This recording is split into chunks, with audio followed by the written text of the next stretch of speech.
What is up, guys?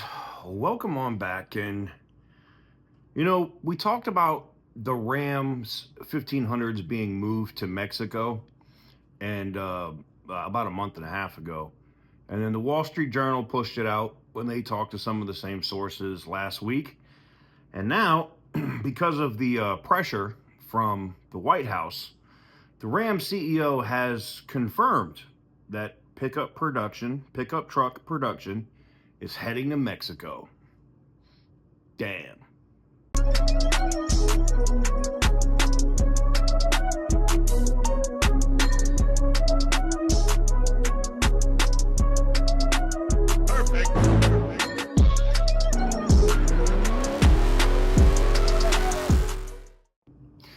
What is up, guys? Welcome on back to TK's Garage. And in today's video, I'm going to talk about this. I saw this just hit over on the Detroit News.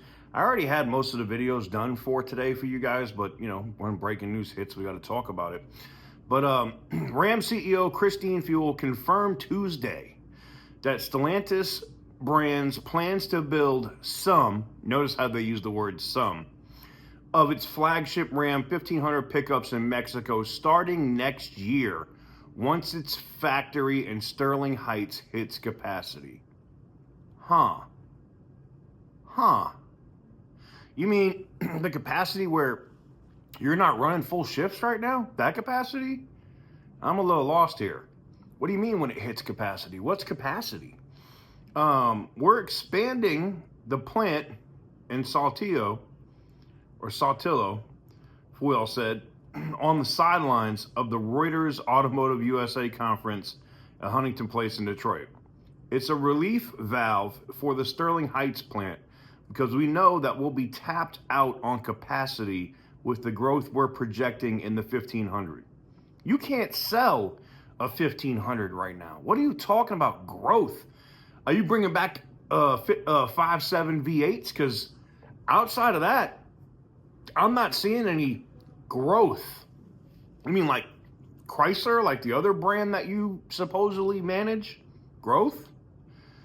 Oof. United Auto Workers officials have raised concerns for months about the likelihood that the pickup's overflow production was set to be routed to the automaker's facility in Mexico, where heavy-duty versions of the Ram pickup are already built, and where trucks have been built since 2008. Analysts have also said the Ram 1500 Mexico production was coming, and the Wall Street Journal reported last week, like we talked about, that Stellantis was in the process of expanding the plant in order to make way for the truck. That would be the satellite footage and stuff that shows the expansion of the factory. That makes sense. That lines up. The UAW wants the Ram 1500 overflow work to stay in the United States, ideally at the Warren Truck Assembly Plant, which has experience building past generations of the pickup. That would just make sense. I mean, you just cut 1,100 employees of the 2,400 that you're going to cut. You already have the production line there. There's no excuse why you can't quickly retool that to be able to make 1,500 Ram production at Warren.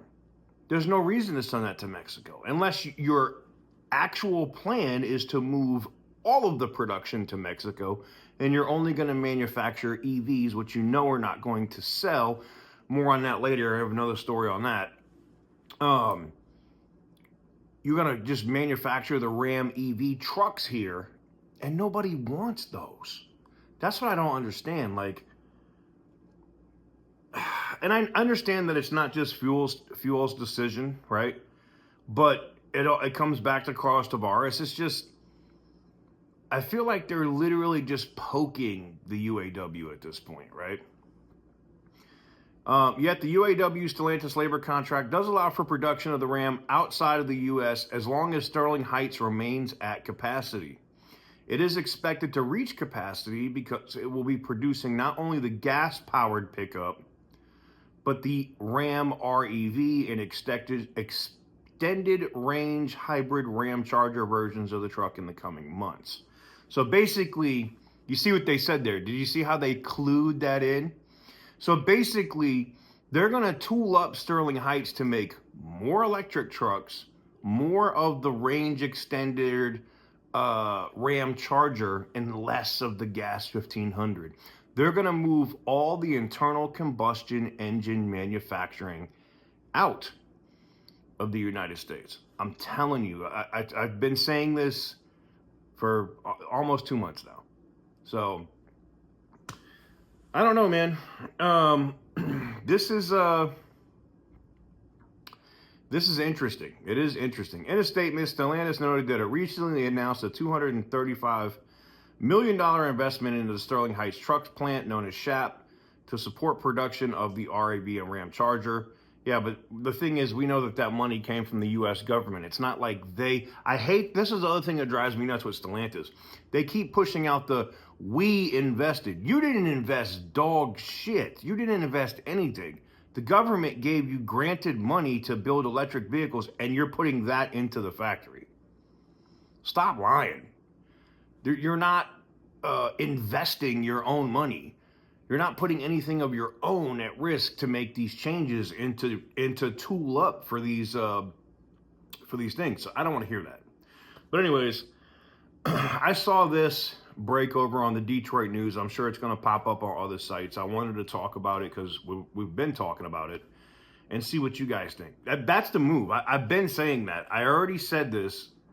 I said this, that they were going to move the gas engine production to Mexico and then leave SHAP building just the REV, like the electric vehicle Ram, and the Ram Charger hybrid or whatever the hell that's going to be.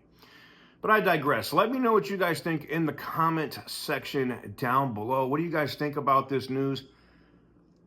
I think it's crazy that the CEO confirmed it, knowing that what's going on and the strike authorization votes that are going on right now for UAW. More on that. More people have been laid off, and they're nickel and diming the layoffs, 50 here, 60 there. I'm going to talk about that in an upcoming video as I've got some more information on who just got laid off at some of the Detroit assembly facilities, like at Jefferson and whatnot, and more that are coming. There's another 100 or so that are going to be coming from Toledo and a couple other places. There'll be more on that in a video. I'm just waiting to get the actual things from my sources at Stellantis and then try to mate those up with what I already know from people that work in the union. Anyways, let me know what you guys think in the comment section down below. Give the video a big thumbs up if you like what I do. Hit the subscribe button if you haven't already. Go check out the other channel, TK's Garage 2, if you want to see some of the car build stuff, some of the the build that's going on with the race car, with the STS, stuff that's going on with auction content, and some of the vehicles that we may be purchasing here in the near future. That all lives over on TK's Garage 2. And until next time, as always, stay petty, my friends.